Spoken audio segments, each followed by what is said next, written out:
إن الحمد لله نحمده ونستعينه ونستغفره ونتوب إليه ونعوذ بالله من شرور أنفسنا وسيئات أعمالنا من يهده الله فلا مضل له ومن يضلل فلا هادي له أشهد أن لا إله إلا الله وحده لا شريك له وأشهد أن محمدا عبده ورسوله وخليله وصفيه لا نبي ولا رسول بعده قال الله تعالى في كتابه الكريم يا أيها الذين آمنوا اتقوا الله حق تقاته ولا تموتن إلا وأنتم مسلمون وقال عز وجل يا أيها الذين آمنوا اتقوا الله وقولوا قولا سديدا يصلح لكم أعمالكم ويغفر لكم ذنوبكم ومن يطع الله ورسوله فقد فاز فوزا عظيما أما بعد فإن أصدق الحديث كتاب الله وخير الهدى هدى محمد صلى الله عليه وعلى آله وصحبه وسلم وشر الأمور محدثاتها فإن كل محدثة في الدين بدعة وكل بدعة ضلالة وكل ضلالة في النار ثم أما بعد معاشر المسلمين jamaah salat Jum'ah yang dimuliakan oleh Allah Jalla Jalaluh. Di antara nikmat terbesar yang Allah anugerahkan kepada kita adalah nikmat berbicara atau nikmat lisan. Inilah yang membedakan manusia dengan makhluk Allah Subhanahu wa taala yang lain. Nikmat ini Allah Subhanahu wa taala sebutkan di dalam surah Al-Balad. Allah mengatakan alam naj'al lahu 'ainain wa lisanan wa syafatain. Dan sungguh kami telah jadikan bagi manusia dua mata, kemudian satu lisan dan dua bibir. Ma'asyur muslimin yang dimuliakan oleh Allah Subhanahu wa taala. Dengan lisan seseorang bisa meraih keridhaan Allah Subhanahu wa taala. Ketika lisan tersebut digunakan untuk mengucapkan perkataan atau ungkapan-ungkapan yang mendatangkan atau yang dicintai oleh Allah Subhanahu wa taala. Sekaligus Allah Subhanahu wa taala bisa mengangkat derajat seseorang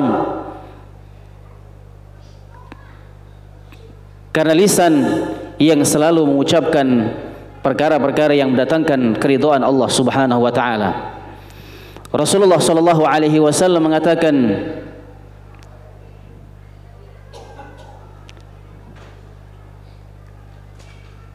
wa innal 'abda la yatakallamu bil kalimah min ridwanillah la yulqi biha balan yarfa'uhu Allah biha darajatihi.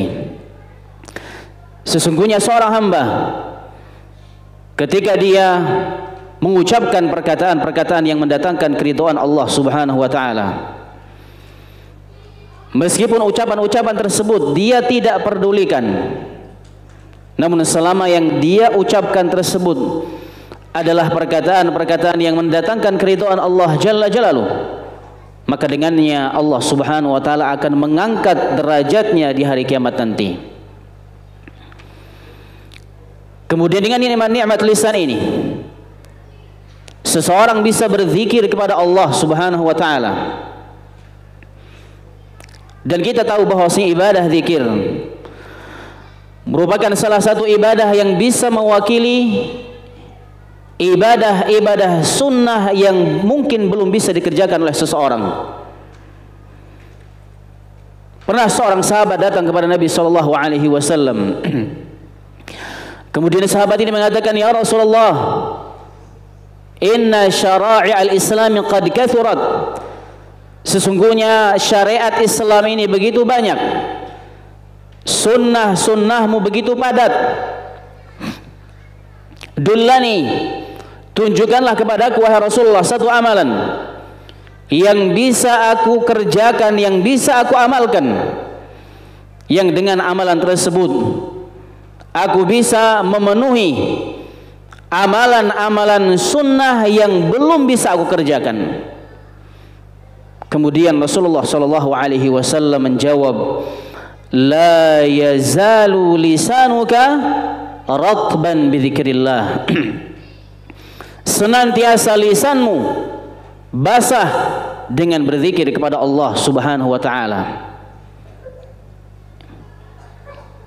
Inilah salah satu perkara yang menunjukkan bahwasanya nikmat berbicara, nikmat lisan merupakan nikmat yang luar biasa yang Allah anugerahkan kepada manusia.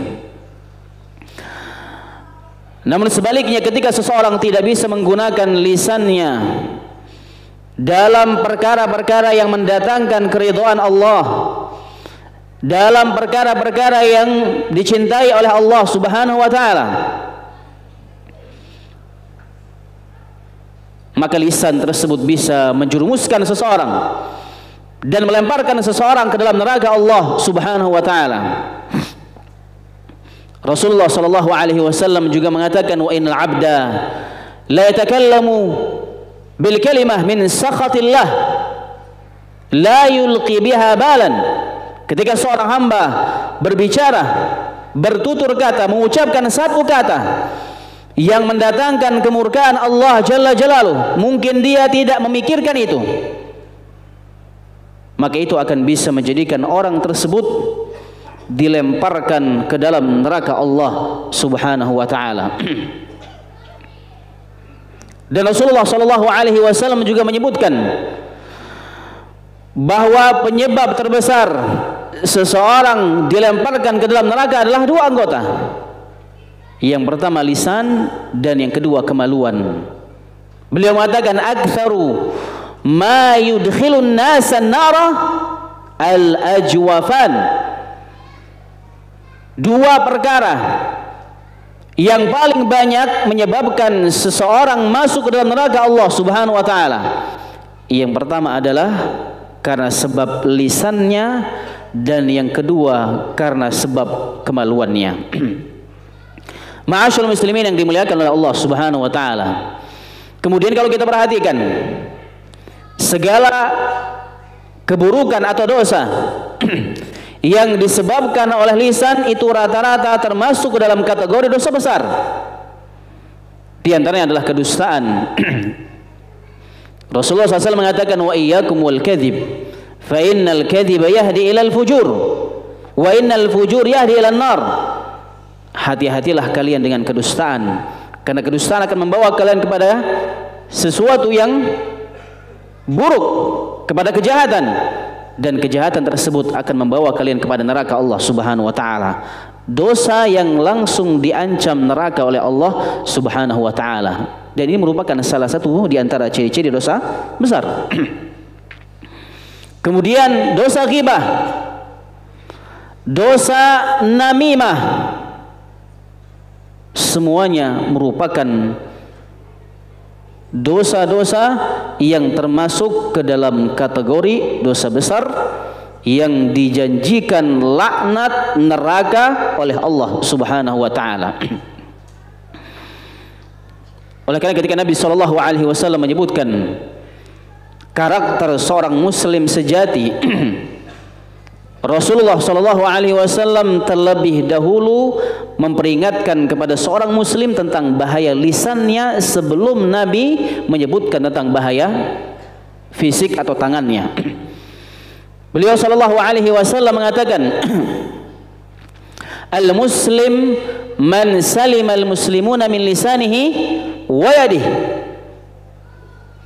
Seorang muslim yang sejati adalah seorang muslim yang bisa membuat muslim-muslim yang lain atau orang lain nyaman dari gangguan lisan dan perbuatan atau tangannya. Lihatlah di dalam hadis ini Rasulullah sallallahu alaihi wasallam terlebih dahulu menyebutkan bahaya lisan sebelum Nabi sallallahu alaihi wasallam menyebutkan bahaya tangan atau perbuatan fisik. Karena kezaliman, keburukan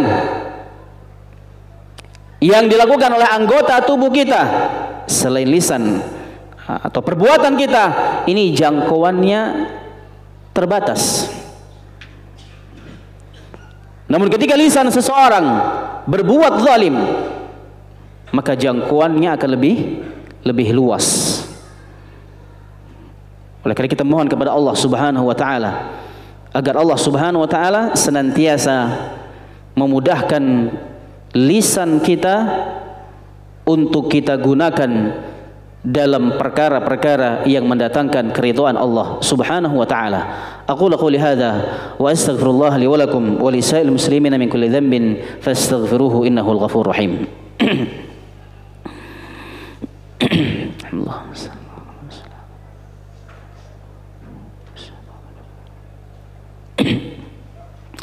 Alhamdulillah wa kafa wassalatu wassalamu ala Rasulillahil Mustafa wa ala alihi wa ashabihi wa sallama tasliman katsira, amma ba'du. Ibadallah, usikum wa nafsi bitaqwallahi la'allakum turhamun. Jamaah salat Jumat yang dimuliakan oleh Allah Subhanahu wa taala.